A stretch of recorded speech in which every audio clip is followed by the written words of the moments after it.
ഡിസൈനിങ്ങിന്റെ എന്ത് തന്നാ ഞാൻ എത്രയും പെർഫെക്റ്റ് ആയിട്ട് ചെയ്യാം, അല്ലെങ്കിൽ ധൈര്യം എനിക്ക് ആ ഒരു കോൺഫിഡൻസ് ഇവിടെ നിന്ന് എനിക്ക് ഉണ്ടാക്കി തന്നിട്ടുണ്ട്. ഇപ്പൊ ഓൾറെഡി അവിടെ മാർക്കറ്റിംഗ് ചെയ്തോണ്ടിരിക്കുന്ന ഒരു ടീമുണ്ട്. ബട്ട് എന്താ അവർക്ക് അതിനുള്ള റിസൾട്ട് അവർക്ക് കിട്ടണില്ല. എത്ര മാസമായി നമ്മള് ഗ്രാഫിക് ഡിസൈൻ കോഴ്സിൽ ജോയിൻ ചെയ്തു? 6 മാസത്തോളമായി ഞാൻ അവിടെ ജോയിൻ ചെയ്തിട്ട് ഡിജിറ്റൽ മാർക്കറ്റിംഗ് കൂടെ കോഴ്സിലുണ്ട്. ഇപ്പൊ ഡിജിറ്റൽ മാർക്കറ്റിംഗ് ചെയ്തോണ്ടിരിക്കുകയാണ്. അപ്പൊ എങ്ങനെയുണ്ട് നമ്മളെ കോഴ്സിന്റെ ഇവിടുത്തെ ആൾക്കാരെ അധ്യാപകരെ രീതി ഒക്കെ? ഇവിടുത്തെ ഏറ്റവും വലിയ പ്രത്യേകത എന്താ വെച്ചാല് സാറുമാരും കുട്ടികളും തമ്മിൽ ഭയങ്കര ഒരു അട്രാക്ഷൻ ആണ്. കുട്ടികളും സാറുമാരും തമ്മിൽ ഭയങ്കര അട്രാക്റ്റ് ആണ്.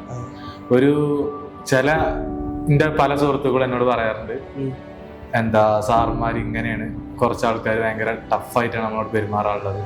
പക്ഷെ ഞാൻ ഇവിടുന്ന് അതിൽ നിന്ന് വേർത്തിട്ടാണ് ഞാൻ അവിടെ പല സാറുമാരെ ഞാൻ കണ്ടിട്ടുള്ളത്. പലതും നല്ല കൂടുതൽ എല്ലാവരും ഞാൻ അങ്ങനെ കണ്ടിട്ടുള്ളത്. ഇപ്പൊ എന്നിട്ട് ഗ്രാഫിക് ഡിസൈൻ കഴിഞ്ഞ് ഡിജിറ്റൽ മാർക്കറ്റിംഗ് സ്റ്റാർട്ട് ചെയ്തില്ലേ? അപ്പോ ഗ്രാഫിക് ഡിസൈൻ പഠിച്ചത് ഉപയോഗപ്പെടുത്തുന്നുണ്ടോ? ഡിസൈനിങ് പഠിച്ചിട്ട് ഇപ്പൊ ഒരു മാസത്തോളമായി ഡിസൈനിങ് പഠിച്ചു കഴിഞ്ഞിട്ട്. ഇപ്പൊ ഞാന് കണ്ണൂരിലത്തെ ഒരു കമ്പനി ഉണ്ട്, വയനാട്ടിൽ നടത്തുന്ന ഒരാളാണ്. ആളൊരു നാസ് പറഞ്ഞൊരു കമ്പനി ഫ്രീലാൻസർ ആയിട്ട് വർക്ക് ചെയ്യുന്നുണ്ട്. അതേപോലെ നമ്മളെ ടാക്കോസ് പറഞ്ഞ ഒരു വലിയൊരു മന്തി ഷവായ ഉള്ള പോലെ വർക്ക് ചെയ്തോണ്ടിരിക്കുന്നത്. അതാരെ ക്ലയന്റിനെ സ്വന്തമായി കണ്ടുപിടിച്ചാണോ അല്ലെങ്കിൽ? അല്ല, ഇവിടുത്തെ സാറുമാരനെ എന്നെ ഏൽപ്പിച്ചതാണ്. രണ്ട് ക്ലയന്റ് സാറുമാരെ ഏൽപ്പിച്ചതാണ്. സ്വന്തമായിട്ട് ക്ലയന്റിന് പിടിക്കാൻ ഒരു സെഷൻ തന്നില്ല, എങ്ങനെ ഉണ്ടായും? അതില് ഞങ്ങൾ നേരെ പോയത് നമ്മളെ ഗോകുലമാൾക്കാണ് ഞങ്ങൾ പോയിട്ടുള്ളത്. അപ്പോൾ അവിടുന്ന് 5 ക്ലയന്റ് അടുത്ത് പോയി. അതിൽ നിന്ന് ഒന്നിന്ന് നമ്മളൊരു ഫസ്റ്റ് കയറിയൊരു മൊബൈൽ ഷോപ്പൊക്കെയാണ്, പുതിയ സ്റ്റാർട്ട് ചെയ്ത മൊബൈൽ ഷോപ്പ്. അതിൽ ഓരോട് സംസാരിച്ചപ്പോൾ നമ്മളോട് പറഞ്ഞ് ഒരു ഡിസൈനർ ആവശ്യമുണ്ട്. അതിൽ ഞങ്ങളായിട്ട് ഒരുത്തൻ്റെ നമ്പർ കാര്യങ്ങളൊക്കെ കൊടുത്ത് ഓനെ ഞാൻ അവിടെ ജോയിൻ ആകാറുണ്ട്. പിന്നെ അതേപോലെ ഞങ്ങൾ പിന്നെ നേരെ കുറച്ച് ഒരു 5ാമത്തെ ക്ലയന്റിനെ കാണാൻ പോയത് ഒരു ഡോക്ടർ എടുത്തതാണ്. ആ ഒരു ഡെന്റൽ ഡോക്ടറാണ്. അപ്പോൾ അവിടെ പോയപ്പോൾ അയാൾ കുറേ സംസാരിച്ച് എന്നോട് പേഴ്സണലായിട്ട് മുമ്പ് സംസാരിച്ചു. അപ്പോൾ മുമ്പ് കുറേ വിഷയങ്ങൾ, മാർക്കറ്റിങ്ങിന്റെ കുറേ വിഷയങ്ങൾ മുമ്പ് പറഞ്ഞു. അയാൾ പൈസ എത്ര ഇറക്കാൻ തയ്യാറാണ്. ഇപ്പോൾ ഓൾറെഡി അവിടെ മാർക്കറ്റിംഗ് ചെയ്തുകൊണ്ടിരിക്കുന്ന ഒരു ടീമുണ്ട്. ബട്ട് എന്താ അവർക്ക് അതിനുള്ള റിസൾട്ട് അവർക്ക് കിട്ടണില്ല. അപ്പോൾ ഞാൻ നമ്മളെ ഏജൻസിയിലെ ആൾക്കാരെ അവിടെ ഏൽപ്പിച്ചു കൊടുത്ത് ഇതുപോലെ ആ വർക്ക് ഏറ്റെടുത്ത്, അതായത് സ്വന്തമായി ചെയ്യാൻ താങ്ങാത്തത് കൊണ്ട് വലിയ ക്ലയന്റ് ആയതുകൊണ്ട് ഏജൻസിക്ക് തന്നു. ഏജൻസിക്ക് നേരെ മാറ്റിയത്. അപ്പോ ഇനി എന്താണ് അടുത്ത പ്ലാൻ? എന്താണ് ക്ലയൻസ് വർക്ക് കണ്ടിന്യൂ ചെയ്യാണോ, ജോലിക്ക് കയറണോ, അല്ലെ രണ്ടും കൂടി ഒരുമിച്ച് കൊണ്ടുപോകണോ? എന്താണ് അടുത്തൊരു പ്ലാന്? ഡിജിറ്റൽ മാർക്കറ്റിംഗ് കോഴ്സ് ഇനി എത്ര ഉണ്ട്? ഡിജിറ്റൽ മാർക്കറ്റിംഗിന്റെ കോഴ്സ് ഇപ്പോൾ ഞങ്ങൾക്ക് ഏകദേശം ഒരു മാസത്തോളമായിട്ടുള്ളൂ.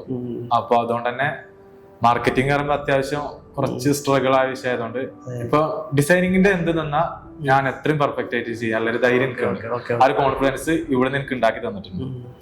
ഇനി മാർക്കറ്റിംഗ് കഴിയുമ്പോൾ അല്ലെങ്കിൽ ഏകദേശം അത് കഴിയാനാവുമ്പോൾ എനിക്ക് അതിനൊരു കോൺഫിഡൻസ് ഉണ്ടാവുന്നില്ല, ഒരു ഉറപ്പുണ്ട്. ഇതിപ്പോ ഫീസ് അടിക്കാനുള്ള പൈസ ഡിസൈനിങ് തന്നെ കിട്ടിയോ? ഡിസൈനിങ് തന്നെ ഏകദേശം കിട്ടി തുടങ്ങിയില്ലേ? ഓക്കെ. ഇവിടെ നമ്മളെ പ്രത്യേകത തന്നെ അതാ, നമ്മളെ അക്കാദമിയിൽ അവസാനത്തെ ഒരു ഗഡു ഫീസ് എങ്കിലും സ്വന്തം ജോലി ചെയ്ത് അടിക്കുന്ന സ്റ്റുഡൻസ് ആണ് കൂടുതലുള്ളത്. എന്റെ പേര് ഷെയ്ർ അല്ലേ? മുഹമ്മദ് ഷെയ്ർ. എവിടെ സ്ഥലം? എവിടെ? നിലമ്പൂർ.